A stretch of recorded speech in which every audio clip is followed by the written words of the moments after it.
پاکستان کی معیشت اس وقت انتہائی تشویشناک صورتحال سے دوچار ہے اور پاکستان کے زر مبادلہ کے ذخائر میں مسلسل کمی ہوتی جا رہی ہے۔ حکومت پاکستان کو اب یہ فیصلہ کرنا ہے کہ پاکستان کی معیشت کو فوری طور پر بحال کرنے کے لیے کون سے ایسے اقدامات ہیں جو کہ ہنگامی بنیادوں پر کیے جا سکتے ہیں۔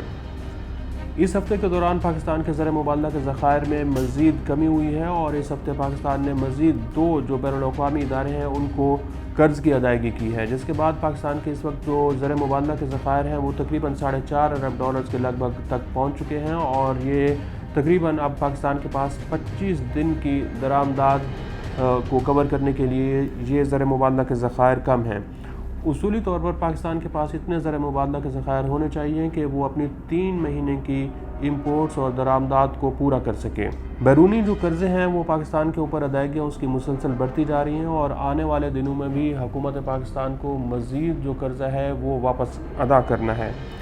پاکستان کے عوام کے لیے اس وقت سب سے بڑا چیلنج مہنگائی دکھائی دے رہا ہے اور اس ہفتے ادارہ شماریات کی جانب سے جو اعداد و شمار جاری کیے گئے ہیں اس کو آپ دیکھیں تو اس وقت پاکستان میں مہنگائی کی شرح 30% ہے۔ 30% اگر مہنگائی کی شرح ہے تو جو کم آمدن والے لوگ ہیں ان کے لیے زندگی گزارنا انتہائی مشکل ہوتا ہے، خاص طور پر جو بنیادی اشیاء ضروریہ ہوتی ہیں وہ ان کی پہنچ سے دور ہو چکی ہوتی ہیں۔ 30% مہنگائی کا مطلب یہ ہے کہ جو کھانے پینے کی اشیاء ہیں وہ 30% کی رفتار سے مہنگی ہو رہی ہیں، لیکن ان افراد کے لیے جو آمدن ہے وہ 30% کی شرح سے نہیں بڑھ رہی اور پاکستان میں شاید کم آمدن سے اوپر والے جو لوگ ہیں ان کے بھی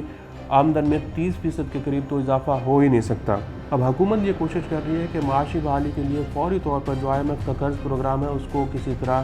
بحال کیا جائے۔ وزیر اعظم شہباز شریف نے IMF کی سربراہ MD کو ٹیلی فون کال بھی کی ہے اور یہ درخواست کی ہے کہ حکومت پاکستان جو ہے وہ قرض پروگرام کے اوپر مکمل عمل درآمد یقینی کرے گی، لیکن IMF اپنی شرائط کے اوپر تھوڑی سی نرمی کرے۔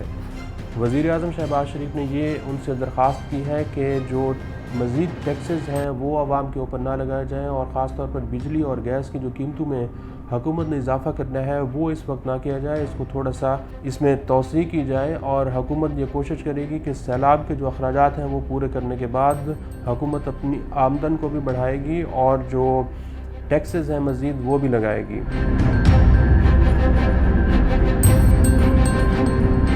اب اگست 2022 کے بعد سے لے کر اب تک جو IMF اور پاکستان کے درمیان قرض پروگرام ہے وہ اس وقت معطل ہے اور جب اگست 2022 میں قرض پروگرام بحال ہوا تھا تو اس وقت حکومت پاکستان نے IMF کو یہ لکھ کر دیا تھا کہ وہ چند بڑے ایسے اقدامات کرے گا جس سے جو معیشت ہے وہ بہتر ہوگی۔ حکومت پاکستان نے یہ لکھ کر دیا ہوا ہے IMF کو کہ وہ انکم ٹیکس کی جو چھوٹ ہے وہ ختم کرے گا اور تقریباً 700 سے لے کر 800 ارب روپے کے جو نئے ٹیکسز ہیں وہ بھی لگائے گا۔ پاکستان نے IMF کو یہ لکھ کر دیا ہوا ہے کہ وہ بجلی کی قیمتیں بڑھائے گا اور بجلی جس قیمت کے اوپر پیدا ہو رہی ہے اس کی پیداواری لاگت کو پورا وصول کیا جائے گا اور پاکستان میں بجلی کی جو تقسیم کار کمپنیاں ہیں ان کے جو لائن لاسز ہیں وہ بھی کنٹرول کیے جائیں گے اور جو لوگ بجلی کا بل ادا نہیں کرتے ان سے بجلی کے بلوں کی ریکوری کی جائے گی اور خاص طور پر جو بڑے ادارے ہیں جن کے ذمہ اس وقت اربوں خربوں روپے کی وصولیاں کرنی ہیں، حکومت نے یہ IMF کو لکھ کر دیا ہوا ہے کہ یہ وصولیاں پوری کی جائیں گی۔ اس کے ساتھ ساتھ حکومت نے یہ بھی لکھا ہوا ہے کہ اگر ضرورت پڑتی ہے تو شرح سود میں اضافہ کیا جائے گا اور اس وقت آپ دیکھیں تو پاکستان میں شرح سود جو ہے وہ 16% تک پہنچ چکی ہے اور اسٹیٹ بینک آف پاکستان اگر مزید اس میں اضافہ کرتا ہے تو پاکستان میں جو کاروباری برادری ہے اس کے اوپر مزید بوجھ پڑے گا کیونکہ 16% پہلے ہی جو شرح سود ہے وہ بہت زیادہ ہے اور کاروباری برادری جو ہے وہ بار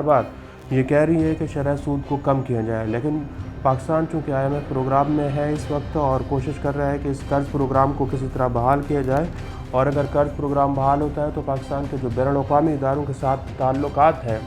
وہ بھی بہتر ہو جائیں گے اور پاکستان کی جو باہر سے انکم آنی ہے جن لوگوں نے پاکستان کی امداد کرنی ہے جس میں دوست ممالک ہیں اور مالیاتی ادارے ہیں وہ پھر پاکستان کی امداد کرنا شروع ہو جائیں گے، تو اس کے لیے پاکستان کو شرح سود میں اضافہ کرنا ہوگا۔ اور IMF کی جو دوسری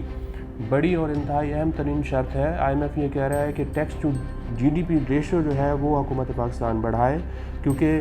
tax to G D P ratio پچھلے 4 سال کے دوران پاکستان میں کم ہوئی ہے۔ 2018 میں یہ tax to G D P ratio تقریباً 12% کے لگ بھگ تک پہنچ چکی تھی، لیکن اب یہ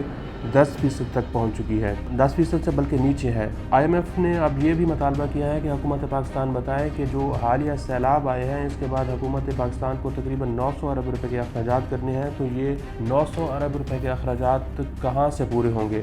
حکومت نے اب آئی ایم ایف کو یہ پورا پلان دے دیا ہے، اور وزیر اعظم شہباز شریف کی جو M D I M F کے ساتھ بات چیت ہوئی ہے اس میں انہوں نے یہ کہا ہے کہ آئی ایم ایف کا مشن بہت جلد پاکستان کا دورہ کرے گا، اگرچہ اس کی کوئی ڈیڈ لائن نہیں دی گئی کہ کس تاریخ کو پاکستان آئے گا، لیکن اب وزیر اعظم، وزیر خزانہ اور وزیر خارجہ جو ہیں وہ جنیوا میں جا رہے ہیں، جہاں پر ڈونرز کانفرنس ہو رہی ہے، اور وہاں پر سائیڈ لائن میں آئی ایم ایف کے جو حکام ہیں ان کے ساتھ بھی پاکستان کی بات چیت ہوگی، اور پاکستان ایک بار پھر یہ قائل کرنے کی کوشش کرے گا کہ آئی ایم ایف پروگرام کو ہر صورت میں بحال کیا جائے، اور جو شرائط ہیں آئی ایم ایف کی وہ کسی طرح اگر نرم ہو سکتی ہے تو اس سے پاکستان کے عوام پر جو ٹیکسوں کا بوجھ ہے وہ کم ہوگا۔ لیکن اب دیکھنا ہے کہ آئی ایم ایف کا مشن جنیوا میں جو ہونے والی کانفرنس ہے اس میں پاکستان کو کیا ریسپانس کرتا ہے، اور پھر کیا جو آئی ایم ایف کا مشن ہے وہ پاکستان کا دورہ کرتا ہے یا پھر نہیں۔ اگر یہ ڈیڈ لاک ختم ہو جاتا ہے تو یہ پاکستان کے لیے ایک بڑی کامیابی ہوگی۔